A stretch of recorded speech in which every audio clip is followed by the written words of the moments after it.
الحديث الثاني عشر عن أبي هريرة رضي الله عنه قال قال رسول الله صلى الله عليه وسلم من حسن إسلام المرء تركه ما لا يعنيه حديث حسن رواه الترمذي وغيره هكذا.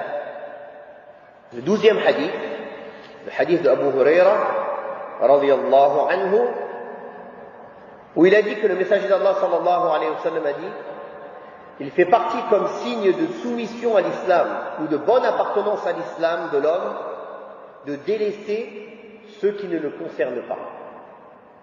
De délaisser ceux qui ne le concernent pas. Ce hadith, il a été rapporté par Tirmidhi dans son Jami' et Ibn Majah dans Sunan, selon la version de Abi Huraira. Et Tirmidhi l'a rapporté de Ali ibn al-Hussein de manière mursala. Il manque le compagnon qui a été cité dedans.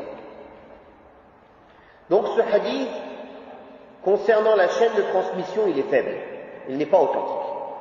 Mais, concernant sa compréhension, concernant son sens, alors les fondements de la législation l'appuient.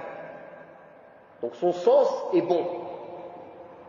Dans le sens où il y a d'autres versets, des versets du Coran et d'autres hadiths qui viennent appuyer ce sens-là.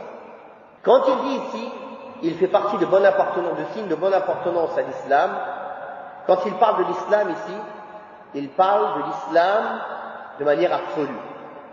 Car l'islam, quand on parle de l'islam ici, c'est toute législation islamique, c'est-à-dire les croyances, les actes cachés et les actes apparents. Et l'islam, il y a le minimum d'islam, c'est-à-dire celle par laquelle on reconnaît l'islam de quelqu'un, et il y a husnul islam, le bon islam, ou l'excellence dans l'islam, ou la perfection dans l'islam. Et ça, ceci revient au sens du hadith de Jibril qu'on a vu au début. L'excellence. L'ihsan. Donc ici le prophète sallallahu alayhi wa sallam dit min husni islam al-mar'i. Il fait partie comme signe de bonne appartenance à l'islam, c'est-à-dire d'avoir l'ihsan dans l'islam, d'exceller dans l'islam. Un signe d'être d'avoir un bon islam, un islam qui tend vers la perfection, un islam qui tend vers l'excellence, c'est que la personne ne s'occupe pas de ceux qui ne le regardent pas. Ceux qui ne regardent pas une personne, c'est quoi? Quand on dit, il fait partie comme signe de bonne appartenance à l'islam, ou d'avoir un bon islam, ou de tendre vers la perfection de l'islam, de ne pas s'occuper de ceux qui ne nous regardent pas. La personne dira, c'est quoi ceux qui ne nous regardent pas? Ceux qui ne nous regardent pas, c'est 4 choses. Premièrement, les choses illicites. Quand on dit ceux qui ne te regardent pas, c'est-à-dire ceux en quoi tu n'as pas de besoin, ceux que tu ne cherches pas, ceux qui n'est pas ton objectif, c'est dans ce sens-là. Ceux qui ne t'est pas utile. Donc la première des choses, c'est les interdits, les choses illicites, que ce soit dans les croyances, les paroles, les actes, les états apparents ou cachés.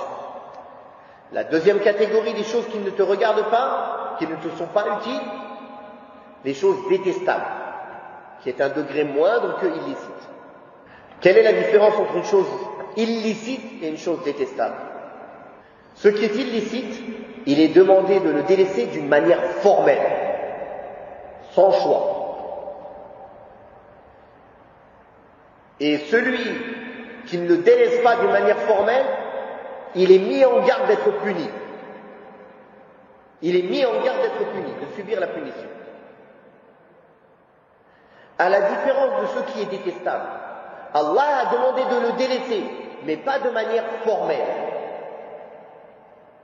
Celui qui le délaisse, il sera récompensé. Mais celui qui le fait, il n'est pas mis en garde d'être puni. Il perd des récompenses. Il perd des récompenses. Donc, ici, ce qui ne t'est pas utile, ceux qui ne te regardent pas sont l'illicite, les choses détestables. La troisième catégorie, les choses équivoques pour celui qui n'en a pas que la connaissance. Vous vous souvenez, on avait parlé de ça. Les choses équivoques pour celui qui n'en a pas la connaissance. Ça fait partie des choses qui ne le regardent pas, ou qui ne lui sont pas utiles. Et la quatrième catégorie, ce sont le surplus des choses licites, dont la personne n'a pas besoin.